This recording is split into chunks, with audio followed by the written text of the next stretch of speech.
अनेक दिवसापासून आपण या ठिकाणी कांद्याच्या संदर्भात आणि कांद्याच्या भावाच्या संदर्भामध्ये चर्चा करत आहोत आणि अनेक वर्षामध्ये सुद्धा आपल्याला या ठिकाणी कांद्याचे भाव किती निचांकी स्तरावर जाऊ शकतात याचा अनुभव आहे आणि आपल्या गेल्या 2-3 महिन्यापासून आपण या चाकण मार्केटमध्ये पाहत आहोत की कांद्याचे भाव किती आहे आणि ते कांद्याच्या भावानंतर आपल्या शेतकऱ्यांच्या हातामध्ये काय मिळतं याचा सर्व शेतकऱ्यांमध्ये आणि सर्व राज्यकर्त्यांमध्ये चर्चा होती. परंतु या कांद्याच्या बाबतीमध्ये कोण बोलेल, कोण पुढे येईल आणि कोण या ठिकाणी आंदोलन उभं करेल हा प्रश्न आमच्या सर्वांच्या पुढे होता आणि आम्ही सुद्धा संघटनेमध्ये काम करत असताना आम्ही सुद्धा त्याची वाट पाहत होतो. परंतु असं कोणाचंही मनात आलं नाही. पण मी मनाने या ठिकाणी स्वाभिमानाने सांगेन की या ठिकाणी देवदत्त निकम साहेबांनी या ठिकाणी ठिणगी टाकली मंत्रमध्ये आणि ती बातमी आम्हाला कळली. ठीक आहे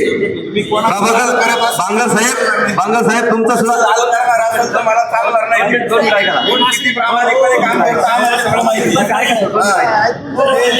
बांगर साहेबांना सुद्धा चीड आहे. बांगर साहेब सुद्धा त्या ठिकाणी काम करतायत.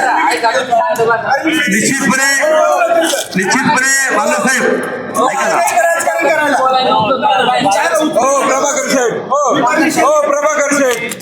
ऐका ना. प्रभाकर शेठ ऐका प्रभाकर शेठ राजकारण करायला शेतकरी म्हणून मी राजकारण म्हणून बोलते आता मला नको सांगू शेतकरी म्हणून आलोय. आज नाही उठून आलो इथं नको सांगू मला. आपण शेतकऱ्यांच्या आंदोलनाला आलोय. शिस्तीत बोलायचं रिस्पेक्ट करा.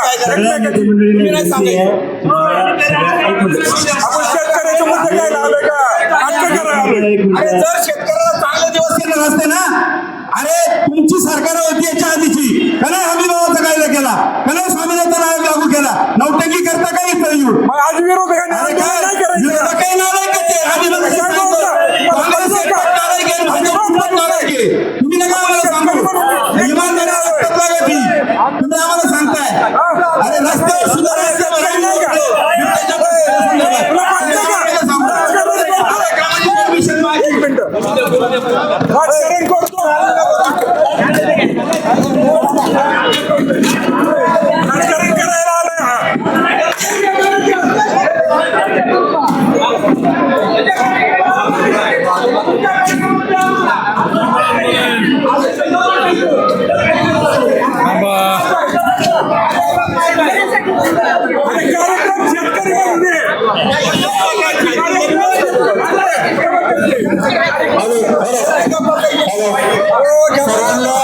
विनंती आहे की शांत राहा. आज शेतकऱ्यांचा जिव्हाळ्याचा प्रश्न आहे. सर्वांनी शांतता राहा. शेतकऱ्यांच्या जिव्हाळ्याचा प्रश्न आहे या ठिकाणी. सर्वांनी बसून घ्या पहिलं. ऐका सर्वांनी पहिलं बसून घ्या.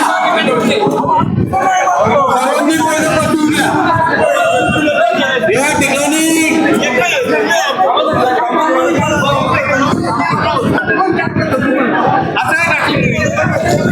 शेतकऱ्यांचं आंदोलन आहे. शेतकऱ्यांच्यासाठी होईल. या ठिकाणी सर्व शेतकऱ्यांना विनंती आपण खाली बसून घ्या आणि या ठिकाणी फक्त शेतकरी होता. वरील आदरणीय खेड तालुक्याचे सभापती विजय शिंदे पाटील यांनी सांगितलं होतं की आम्ही शांततेने आंदोलन करणार आहे. हे सगळं इलेक्ट्रिक मीडियावरती साहेब झालेलं आहे की इथं कुठल्याही पक्षाचा याचा त्याचा काही वाद नाही. आम्हाला सगळं मान्य आहे. तुम्ही परमिशन काढली तुमचं आंदोलन आहे असं याचा अर्थ असं होत नाही.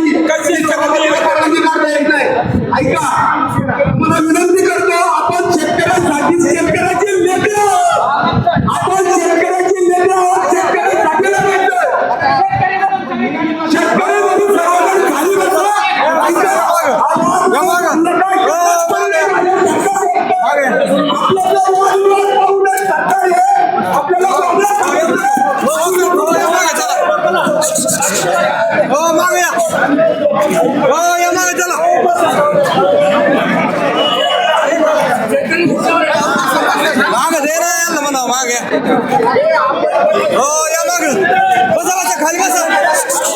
खाली बसा मागे चला बसून घ्या हो बसा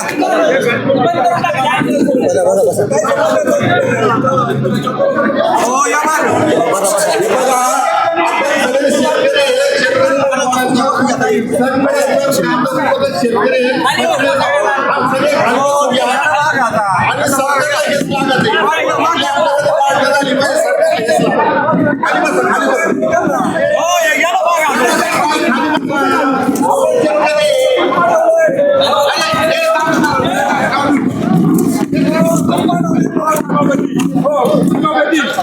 अधिकारी यांना सांगतो करायचं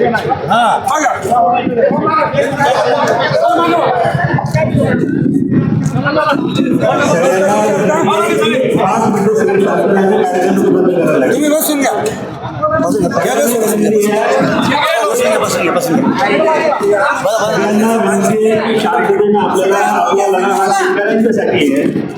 आपला लढा हा शेतकऱ्यांच्यासाठी आहे आणि आपापल्यामध्ये आपण वाद करत बसतो खऱ्या अर्थाने मग सरकारला तेच पाहिजे आणि त्याच दृष्टीने मला सगळ्या शेतकरी शांत आणि सगुण त्या ठिकाणी घ्या आणि बाजार समिती सभापती म्हणून आमच्या बाजार समितीने आपल्या बाजार समितीच्या ठिकाणी केलं आमच्या खेड तालुक्याचे आमदार इथे आहे आम्ही सगळे म्हणजे आमचे बाजार समिती सगळे संचालक आहे पंचायत समितीचे आमचे सभापती सगळे आहे या तालुक्यातल्या खरेदी विक्री संघाचे सगळे संचालक आहे आम्ही सगळे मंडळी कशासाठी तर आज काकांच्या बाजारामध्ये मागच्या शनिवारी देखील बुधवारी आम्ही आंदोलन केलं आणि त्यावेळेस सांगितलं की आपल्याला पुढच्या शनिवारी या संदर्भामध्ये आपण किसान संदर्भ संदर्भामध्ये आपल्या सगळ्या पक्षाच्या संघटना कुठला एक पक्ष कुठली एक संघटना न बोलवता सगळ्या संघटनांना आपल्याला बोलवायचं हे बरोबर आहे का आणि त्या दृष्टीनं आम्ही आमदार साहेबांनी सगळ्या नेते मंडळींना आज आमचे बांगर साहेब असतील त्यांची संघटना असेल आंबेडकरच्या बाकी सगळ्या संघटना जुन्नरच्या संघटना सगळे शिरूरच्या असतील या सगळ्या ठिकाणी आले मला तुम्हाला विनंती करायची बाबांनो बाजार समिती सभापती म्हणून आमच्या सगळ्यांची भावना आहे की आम्ही देखील आमच्या तालुक्यातली सगळी नेते मंडळी आलेली आहे कशासाठी आली त्याने पुढची दिशा कशी ठरवायची काय परिस्थिती आहे मध्यंतरी शासनानं 15 रुपये 82 पैशाचा भाव जाहीर केला तो नाशिकसाठी केला अरे पुणे जिल्ह्याने काय केलं ना आम्ही कलेक्टरला भेटलो काही शिष्टमंडळ त्या ठिकाणी भेटली बाकी नेते मंडळी भेटली याच्यामध्ये पुढे काय करायचं या दृष्टीने आपलं हे आंदोलन महत्वाचं आहे आणि हे करत असताना आज तुम्हाला आम्ही सगळ्यांना बाजार समितीवर आमदार साहेब सगळे वसायचं केली किंवा तुमच्या माईक पीक असं वाटायला नको पण संघटनेला तर आम्हाला कुणी ऐकणार पण आमची भावना अशी आहे की जर तुम्हाला सगळ्यांना वेगळ्या व्यासपीठावरती आणण्याचं काम आम्ही सगळी मंडळी करतोय तर आपण आपापसामध्ये भांडलं तर हे जनतेला आणि शेतकऱ्यांना बरोबर वाटतं हे बरोबर आहे काय त्यामुळं शांतपणे ऐका ना नाही असं नाही आमच्या केस तालुक्यामध्ये असं नाही चालणार केस तालुक्यामध्ये ठीक आहे मतभेद जरूर असतील परंतु सार्वजनिक जीवनामध्ये सार्वजनिक कार्यक्रमामध्ये कुणीही गोंधळ त्या ठिकाणी घालायचं प्रत्येकाने आपापली भावना भूमिका मांडा कदाचित तुमच्या संघटनाचं राजकारण वेगळं असेल पण आमच्या बाजार समितीमध्ये राजकारण कुठलंही नको आमच्या तालुक्यामध्ये राजकारण आम्ही सगळे तुमच्या बरोबर आहे तुम्ही सांगाल ते करायला आम्ही तयार आहे सभापती म्हणून तुम्ही म्हणले असा भाव मिळाले राजीनामा देऊन टाकतो चला महाराष्ट्राचा पहिला सभापती देऊन टाकतो चला काय तुम्ही सांगा अजून काय पाहिजे तुम्ही सांगा जे सांगाल ते शेतकऱ्यांसाठी आम्ही करू परंतु आमच्या या खेड तालुक्याच्या भूमीमध्ये आपण सगळे आलात ते तुमच्या सगळ्यांचं स्वागत करतो सगळ्यांचा सन्मान करतो आणि उद्याच्या काळामध्ये सरकारने जी भूमिका घेतली आहे या भूमिकेच्या विरोधामध्ये आपल्याला काय करायचं आपली पुढची रणनीती काय असणार सरकारनं 15 रुपये 80 पैसे तिकडे जाहीर केला महाराष्ट्रामध्ये बाकी कधी लागू करणार आहे दुसरा प्रश्न आमच्या मागे खेड तालुक्यातल्या शेतकऱ्यांनी व्यक्त केला त्याने मागच्या काळामध्ये जी विक्री झाली त्याला अनुदान सरकार देणार आहे मागचे जे प्रश्न आहेत या प्रश्नावरती काय करायचं या संदर्भामध्ये आमदार साहेब आपल्याला विधानसभेचं तुमचं अधिवेशन देखील त्या ठिकाणी आहे आणि आपण आपली ही भूमी की महाराष्ट्राला ज्या भूमीला शेतकरी संघटनेचे आदरणीय शरद पवार जोशी असतील आणि राज्यातले जेवढे नेते आहेत शेतकरी संघटनेचे आंदोलन ही चाकरी भूमी आहे त्यामुळे आमदार साहेब उद्याच्या काळामध्ये महाराष्ट्राच्या विधानसभेमध्ये देखील हा प्रश्न तुम्हाला घेऊन जायचा शेतकऱ्यांचा प्रश्न आहे आणि आमची सगळी आज ही सगळी जनता रस्त्यावरती उडली नाशिकला त्या दिवशी आंदोलन झालं कुठल्या पक्षाने केलं काय याच्यापेक्षा त्या आंदोलनाची दखल सरकारने त्यात केली आणि म्हणून उद्याच्या काळामध्ये देखील कुठल्या पद्धतीने जायचं काय जायचं या भूमिका घ्यायला तुम्हाला खेड तालुक्यामध्ये या बाजार समितीमध्ये बोलवलंय माझी परत एकदा सगळ्या नेत्यांमध्ये हात जोडून विनंती आहे ठीक आहे वैचारिक मतभेद आपले जरूर असतील तुमच्या तालुक्यांचं राजकारण जरूर असेल परंतु या परिस्थितीमध्ये कुठलंही राजकारण न करता कुठली दिशा दिशा काय असावी शेतकरी संघटने सरकारने अशी भूमिका घेतली आपल्याला त्याच्यावर काय भूमिका घ्यायची याच्यावरती आपण त्या ठिकाणी नियोजन करू आणि त्या पद्धतीने अतिशय शांत पद्धतीने ही बैठक त्या ठिकाणी संपन्न होईल. तुम्ही जर गडबड करायचा प्रयत्न केला तात्काळ सभापती म्हणून बैठक आपण त्या ठिकाणी रद्द करू. धन्यवाद. जे जे काय असेल 2-2 मिनिटांमध्ये नेते मंडळीला आणा. मला विनंती आहे की 2-2 मिनिटांमध्ये बोला आणि आपण त्या ठिकाणी बैठकीचा समारोपाकडे जाऊ. स्फोटक काय बोलू नका. नाही, नका तुम्ही